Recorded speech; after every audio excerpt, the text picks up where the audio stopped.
अगर आपको लगता है कि ग्लोबल बैंक्स जैसे जेपी मॉर्गन, नोमुरा और गोल्डमैन सैक्स के निफ्टी 29,000 से 30,000 के प्राइस टारगेट देने से आप आसानी से प्रॉफिट कमा लेंगे, तो आप उसी लिक्विडिटी ट्रैप में फंसने वाले हैं जिसने पिछले साल मिड कैप सेगमेंट को बर्बाद कर दिया था। बड़े दांव पर हैं बहुत सारी चीजें। हर कोई मान रहा है कि 2026 इंडियन इक्विटीज के लिए एक ब्रेकआउट साल हो सकता है। बाजार में हमारे पास बहुत ही जबरदस्त पूर्वानुमान है।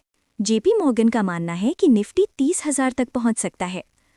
नोमुरा ने इस साल के अंत का लक्ष्य 29,300 का निर्धारित किया है और गोल्डमैन सैक्स ने इंडिया को ओवरवेट रेटिंग देते हुए 29,000 का लक्ष्य रखा है। पर यहाँ कन्फ्लिक्ट ये है कि जिसके बारे में वो चिल्ला नहीं रहे हैं वो ये कि 2025 में इंडेक्स 9.5% से अधिक बढ़ गया, लेकिन आपका पोर्टफोलियो संभवतः स्थिर ही रहा।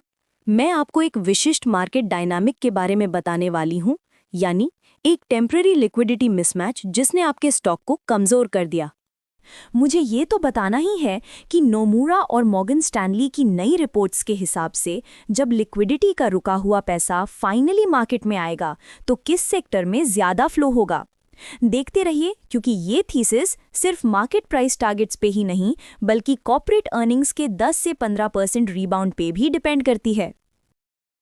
The great index deception. चलो एक 2025 के पेन को डाइसेक्ट करते हैं।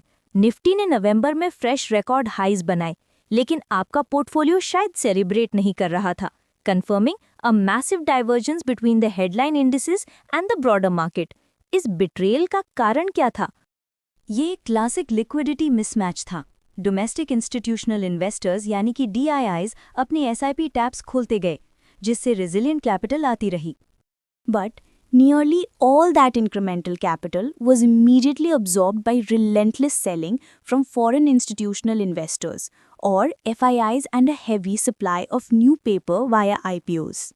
Therefore, there was almost no excess cash left to chase the mid and small cap stocks where retail investors live, robbing the broader market of its magic. ये भारत के मजबूत fundamentals की कमी नहीं थी जो 8.2% GDP ग्रोथ और कम होती इन्फ्लेशन से सपोर्टेड है। ये सिर्फ फ्लो इशू की वजह से हुआ था। अब बारी है अपॉर्चुनिटी की। 2026 वाली डिफाइनिंग ट्रेंड जो हम एक्सपेक्ट कर रहे हैं वो है लिक्विडिटी फ्लोज का नॉर्मलाइज होना। एक्सपर्ट्स 3 फैक्टर्स पर बड़ी बेट लगा रहे हैं: अर्निंग्स रिवाइवल, स्टेबलाइजिंग वैल्यूएशंस और ये liquidity shift. Corporate earnings growth काफ़ी अच्छे से एक्सेलरेट करने की उम्मीद है, जिससे FY 26-27 तक 10 to 15% year on year growth का प्रोजेक्शन है। वैल्यूएशंस एक कंसोलिडेशन के बाद में जनरली फेयर और रैशनल माने जा रहे हैं, जो कि हिस्टोरिकल एवरेजेस के आसपास ही घूम रहे हैं। लेकिन जो रियल टैक्टिकल शिफ्ट तब आएगा जब प्राइमरी मार्केट में IPO इशुएंस स्लो डाउन हो जाएगा और FII सेलिंग भी कम हो जाएगी।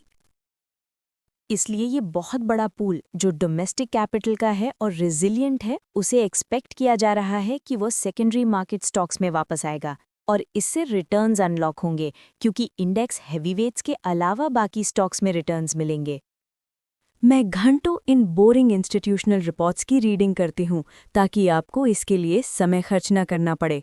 अगर ये आपका टाइम और मेहनत बचाता है तो इस चैनल को सब्सक्राइब करना तो बनता है। तो 2 ट्रैप्स जिन्हें आपको अवॉइड करना चाहिए। पहला, IPO mania.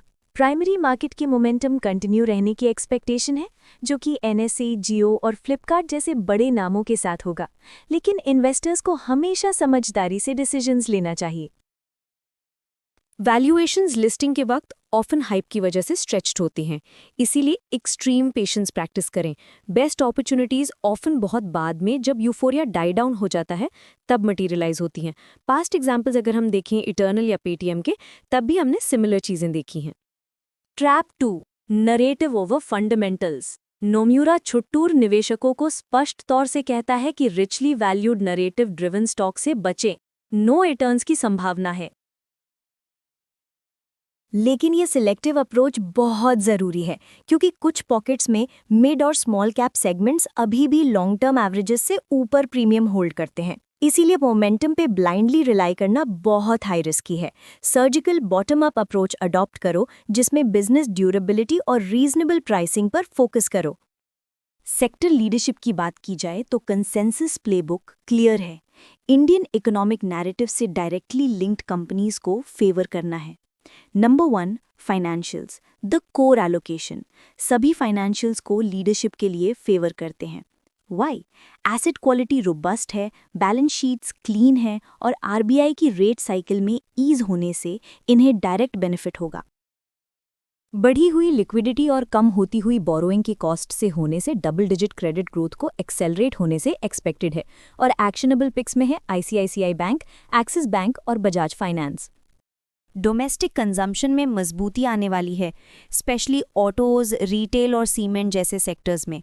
GST simplification, personal tax relief और कम बोरोइंग कॉस्ट से डिमांड को बूस्ट मिलने वाला है। एक्शनेबल पिक्स हैं टाइटन, महिंद्रा एंड महिंद्रा और अल्ट्राटेक सीमेंट।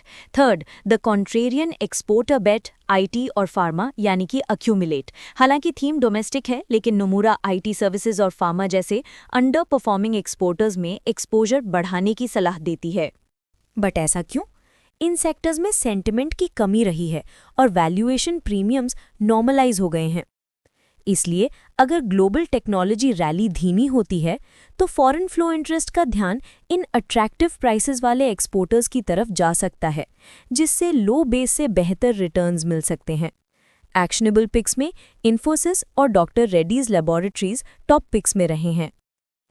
गोल्ड की ग्रोथ के लिए नहीं जाना चाहिए। हालांकि ये एक मजबूत पोर्टफोलियो हेज है, पर एक्सपर्ट्स की 2026 के अनुमानित ग्रोथ ड्रिवन एनवायरनमेंट में इसकी इक्विटी से आउट परफॉर्म करने की उम्मीद नहीं है, बशर्ते कोई अप्रत्याशित जियोपॉलिटिकल शॉक्स न हो। कंसेंसस बिल्कुल क्लियर है कि 2026 में इंडिया इम्प्रूविंग अर्निंग्स साइकिल और नॉर्मलाइजिंग वैल्यूएशंस के साथ बहुत ही स्ट्रॉन्ग पोजीशन में एंटर कर रहा है।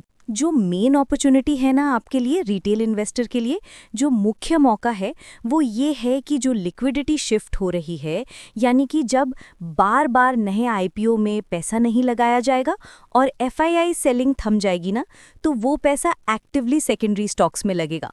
तो यही सबसे बड़ी अपॉर्चुनिटी है आपके लिए। तो यहाँ पर फिलहाल का जो वर्डिक्ट है वो अक्यूमुलेट है। आपको अपने पोर्टफोलियो के लिए एक डिसिप्लिन्ड बैलेंस्ड स्ट्रैटेजी अपनानी चाहिए ताकि आप लार्ज कैप, मिड कैप और स्मॉल कैप स्टॉक्स में अपना गेन पकड़ सकें। हेडलाइन नॉइज यानी कि निफ्टी 30,000 से प्रभावित नहीं होना चाहिए।